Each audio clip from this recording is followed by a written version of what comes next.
আসসালামু আলাইকুম, কেমন আছেন সকলেই? আশা করি ভালো আছেন। তো আজকে নতুন একটি সাবজেক্ট নিয়ে আপনাদের সাথে কথা বলবো। তো ব্যর্থ প্রেমিক যারা, ওদেরকে নিয়ে একটু কথা বলা প্রয়োজন আমি মনে করি। আমরা আসলে প্রথম প্রথম যখন প্রেমে পড়ি, কি প্রেম আমাদের! প্রেমের জন্য আমরা যা মন চায় তা করতে পারি।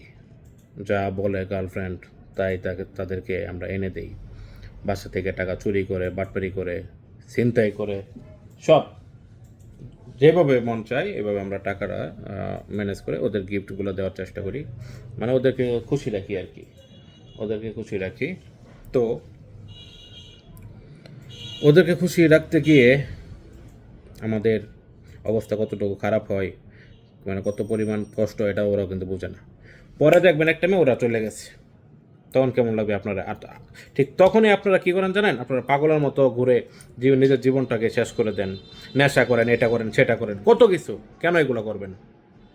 একজন চলে গেছে আরেকজন আসবে, আরেকজন চলে গেছে আরেকজন আসবে। যদি বাঘের বাচ্চা হন, যদি আপনি পুরুষ হয়ে থাকেন, তাহলে এই কোনো সময় একটা গার্লফ্রেন্ড গেলে কোনো সময় নিজেকে নষ্ট করার চেষ্টা করবেন না।